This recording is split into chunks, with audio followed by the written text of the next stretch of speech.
Salam sejahtera. Nama saya Loh Kun Han, nombor matrik 277413.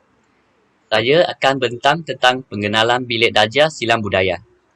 Baik, Malaysia merupakan sebuah negara yang lahir daripada kelompok masyarakat yang berbilang kaum seperti Melayu, Cina, India dan lain-lain. Hal ini mewujudkan perbezaan dan kepelbagaian sosial budaya dalam masyarakat. Negara yang mempunyai berbilang kaum, pastinya terdapat kanak-kanak yang datang dari latar belakang budaya yang berlainan. Oleh itu, guru perlulah memainkan peranan sebagai ejen sosialisasi dengan merancang langkah-langkah pengurusan bilik darjah yang sesuai untuk mewujudkan persekitaran bilik darjah yang silang budaya atau mesra budaya. Persekitaran pembelajaran yang silang budaya akan mengembangkan nilai sivik seperti saling menghormati, kasih sayang dan toleransi yang menjadikan masyarakat bersatu padu. Selain itu, bilik darjah silang budaya terdapat pelbagai kebaikan. Contohnya, pelajar dapat memahami bahasa dengan lebih baik, belajar bahasa yang berbeza dan mengetahui budaya yang berbeza serta mempunyai lebih banyak peluang untuk belajar dengan cara yang berbeza. Fokus dalam pembentangan ini adalah tentang isu semasa, teori yang berkaitan dan cadangan penyelesaian tentang teori fungsionalisme yang berkaitan dengan bilik darjah silang budaya. Setakat sini sahaja, saya akan serah kepada rakan saya untuk bentang yang seterusnya. Assalamualaikum warahmatullahi wabarakatuh dan selamat sejahtera. Saya Aidina Akilah binti Azmi akan menerangkan berkenaan dengan isu silang budaya yang telah kumpulan kami pilih. Akhbar ini menerangkan berkenaan dengan salah sebuah sekolah yang terletak di Batu Pahat, Johor yang telah memainkan isu perkauman di sekolah tersebut. Hal ini terjadi apabila pihak sekolah telah menetapkan syarat bagi pelajar tingkatan 1 yang ingin mendaftar kurikulum. Sekolah tersebut telah meletakkan syarat terhadap setiap sukan permainan yang disediakan. Antara syarat yang telah ditetapkan oleh pihak sekolah adalah seperti sukan bola sepak hanya boleh didaftar oleh pelajar lelaki Melayu sahaja, manakala bagi sukan bola keranjang hanya boleh didaftar oleh pelajar Cina lelaki sahaja. Selain itu, bagi sukan bola jaring hanya untuk perempuan Melayu sahaja dan sepak takraw hanya disediakan untuk pelajar lelaki Melayu sahaja. Tindakan pihak sekolah ini telah mendapat kritikan daripada pelbagai pihak, terutamanya ibu bapa yang telah menganggap perbuatan tersebut adalah resis, dan juga Menteri Pendidikan pada ketika itu iaitu Encik Razin Jidin.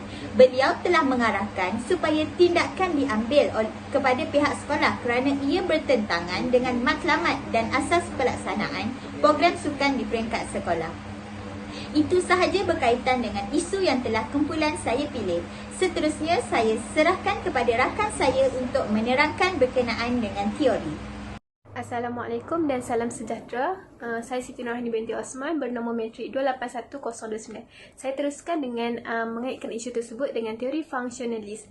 Macam yang kita tahu, teori fungsionalis dia memandang masyarakat itu untuk saling bergantung antara satu sama lain untuk mencapai kestabilan.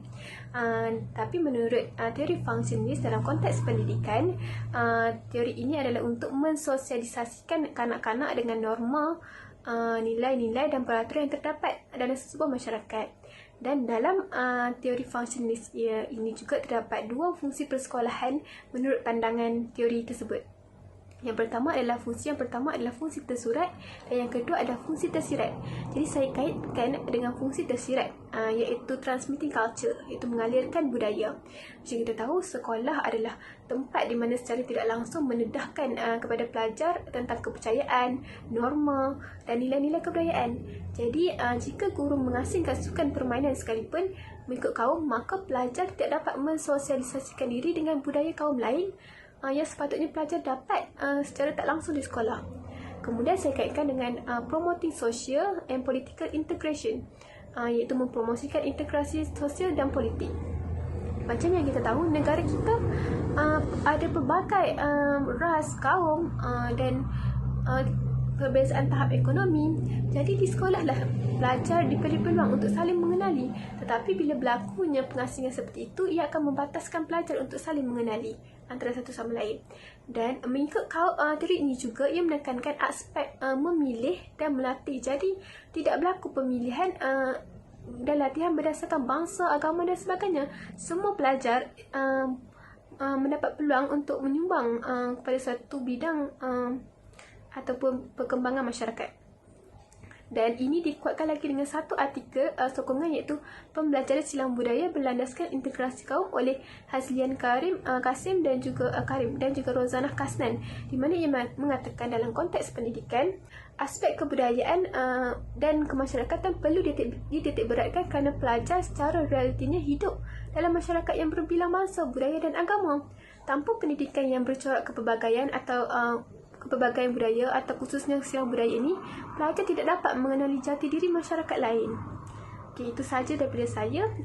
Saya telah kaitkan dengan dua fungsi tersirat dalam menurut pandangan teori funksionalis. Sekian, terima kasih. Saya Anisa binti Husin, nombor metrik 280085 akan membentangkan tentang cadangan penyelesaian. Berdasarkan isu yang telah dinyatakan, peletakan syarat kepada pelajar untuk pendaftaran aktiviti kurikulum adalah berdasarkan kaum masing-masing, menimbulkan pelbagai tanda tanya kepada banyak pihak, terutamanya dalam kalangan ibu bapa. Hal ini juga mendapat kritikan daripada Kementerian Pendidikan Malaysia yang mana ia adalah bertentangan dengan matlamat dan asas pelaksanaan program sukan di peringkat sekolah. Perkara ini perlulah ditangani secara hemah supaya isu perkauman seperti ini tidak menjadi semakin parah serta menjadi bara dalam masyarakat Malaysia. Oleh itu, terdapat satu cadangan penyelesaian yang mana teori funksionalisme memainkan peranan penting dalam memastikan masalah ini dapat diatasi dengan secepat mungkin.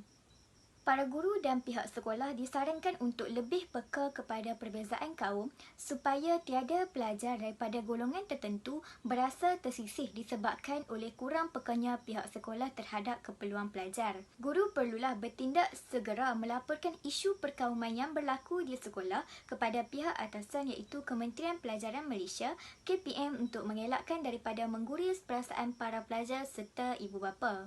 Sebagai seorang pendidik, guru perlu menitik beratkan kefahaman beliau terhadap budaya yang dibawa oleh pelajar supaya dapat mempengaruhi kepelbagaian pelajar berbilang kaum. Melalui kepelbagaian tersebut, ia secara langsung dapat menyatupadukan pelajar berlainan bangsa. Justru sekolah dapat mewujudkan komunikasi yang baik antara pelajar Melayu, Cina dan India. Hal ini bertepatan dengan teori funksionalisme dalam fungsi latih yang menyatakan bahawa sekolah merupakan tempat untuk mengalirkan budaya dan di sekolah juga pelajar dapat belajar untuk lebih mengetahui pelbagai budaya yang wujud mengikut kaum masing-masing. Oleh itu, adalah menjadi sangat wajar kepada pihak sekolah memberi hak kesamarataan kepada semua pelajar untuk memilih aktiviti sukan dan permainan yang mereka ingini tanpa mengira kaum. Kesimpulannya, silang budaya amat penting kepada generasi kini untuk menggulangkan isu perkauman atau isu perbezaan budaya. Teori funksionalisme memainkan peranan penting dalam pelaksanaan silang budaya. Kita mestilah saling menghormati antara satu sama lain dan memupuk semangat silang budaya dalam bilik darjah atau di sekolah. Kita berharap silang budaya ini boleh dilaksanakan sehingga generasi yang akan datang supaya perpaduan dapat dipupuk di kalangan masyarakat kita. Setakat sini sahaja pembentangan kumpulan kami. Sekian, terima kasih.